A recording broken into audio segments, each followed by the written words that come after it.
Vahini. In fact, as we are speaking, a raid is being conducted in South Delhi by NGOs like Shakti, Vahini, Childline, and the Delhi police on the dubious placement agencies. Now, these are the things that should have been done in every city for a very long time, because the government was in the know that the domestic help demand is very high in cities like Delhi and Mumbai, and source areas like Assam, Bengal, Chhattisgarh, Jharkhand, even Rajasthan is a source area, and those are the places from where the girls are brought to bigger cities. They're sold several times over. The vulnerabilities are several folds, because there's sometimes a livelihood vulnerability, sometimes there is a problem of dowry for which they marry their daughters outside.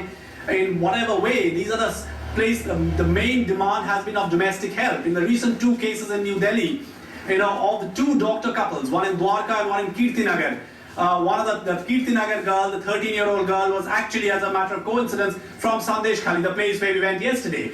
And interestingly, the kingpin or the middlemen, and there'll be several middlemen, we confronted one of them called Hari in Sandesh Khali, and he's at large. There is no action on him. The problem, Vahini, is that the MHA, after the NHRC report of 2005-2006, reported that every year 45,000 children from India go missing. After that, the MHA took this issue up very seriously, directed each state government to set up anti-human trafficking unit in each district. Now, those are not implemented. At least in West Bengal, we know only 4 districts of the 19 have such units. And those are also as additional charges in the police station. Whereas, about 30 to 35 lakh has been funded by the center to each district, each of the vulnerable districts, for setting up of these units. So one is that the units have to be set up really well to be able to, the placement agencies need to be rated and figured out, registered, so that the domestic help employed, we know, are registered. And also, I think the final thing is that the awareness amongst people, amongst us who employ domestic help, we need to know where they're coming from, whether the money is actually going back to their homes or to them, because in most cases the agents keep the money to themselves. So, and in Sandesh Khali, people have actually been waiting for their daughters for more than 10 years, Vahini. All right, Kishore, do stay with us. We have with us Nikhil Dena joining us from our Mumbai studio. Sir, thank you very much for speaking to Ndtv. This entire incident with the Dwarka couple and also that couple in Kirtinagar where a girl was rescued has brought the focus back to this unorganized sector of domestic help. What's really being done to, in fact, safeguard these several women, girls, children who are trafficked from places all across the country and really have no recourse to any sort of help in case they are abused? Yeah, this one case just highlights something that millions of domestic workers face right across the country. And I think it's really an irony that we have these big advertisements all over in our newspapers saying, register your domestic servants because they could be a threat to you. I think the domestic workers need to register their employers all across the country, because they don't get minimum wages, they have no kind of recourse to any kind of labor rights, they don't get pension, they're picked up at any age, they are treated in any fashion, they have no working hours that are of any meaning. And I think it's high time that we started looking at these particular sectors. They don't get covered by minimum wages in half the states. Actually, one of the first things we need to do is make sure that the Minimum Wages Act covers any worker of any kind. We need to make sure that people who are working individually in all these homes the real threat is to the workers more than to the employers. The employers are in a very powerful position. And certainly one needs to look at security issues, but security issues also of those individuals concerned. And there is abuse of all kinds.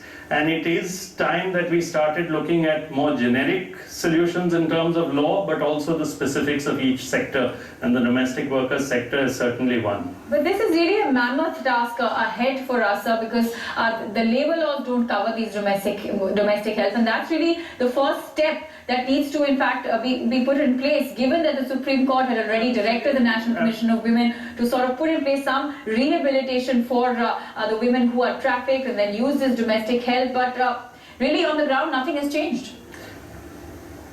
Yeah, so it needs a combination of those, as you're saying, legislative measures. Some are very simple. It is very simple actually today to cover them all with minimum wages.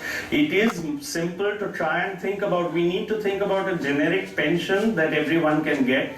We need to think about trafficking as one kind of problem and domestic workers as a whole, which allows this trafficking to take place, as another kind of category. We need to think about, like we've thought about registration of those workers for security of the employers, we need to think about all of them, all the employers in a sense, to be registered so that some amount of money can also be taken for their future.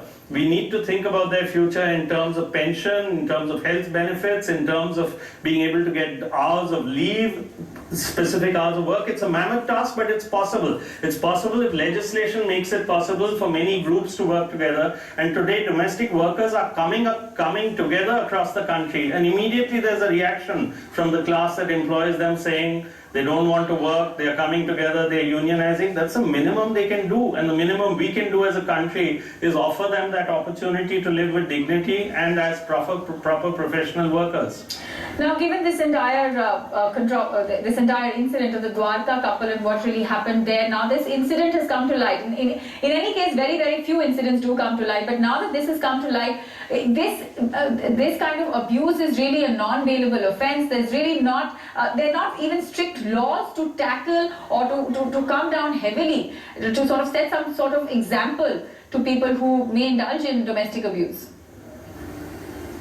Yeah, well, this is one in which there is actually a clear cut, because under normal IPC provisions, this is in fact abduction and holding someone against, I mean, it is almost a kidnapping, case of kidnapping. So you do, and wrongful confinement. So it is a criminal offense. But we need to look at the specifics so that there are millions of others who won't be as easily identified, who can start being identified. We need to have platforms available where all these workers, and they are in every home in affluent parts of our country. We consider ourselves liberal. We have lots of money, we have growth rates. Surely we can start looking at basic human rights of people who are working with us night and day, who are doing all kinds of things for keeping the society, and not just productive, they are work to the bone. So I think basic processes of registration, basic processes of social security legislation, which is legislation there without teeth or without money, making sure that employers who can afford it also put away a little bit for these people and their future, making sure that children don't come into this, and the numbers of missing children that we have across the country who are actually lost in homes and who have no childhood, no schooling, no education, making sure none of this can happen is possible. Otherwise, all we will have is these occasional cases of criminal abuse coming to light, where we can certainly make an example through criminal law, but we need to make examples of violation of minimum wages, violation of labor laws, violation of social security provisions to be made so that people, these millions of people, can live a life with dignity. All right, Mr. Nikhil, thanks very much for joining us. Of course, a lot needs to be done to, in fact, find some way to safeguard domestic help against any sort of abuse. But let's hope that at least something is done in the right direction. Thank you very much for joining us with all those inputs. Well, for now, we'll take a short break.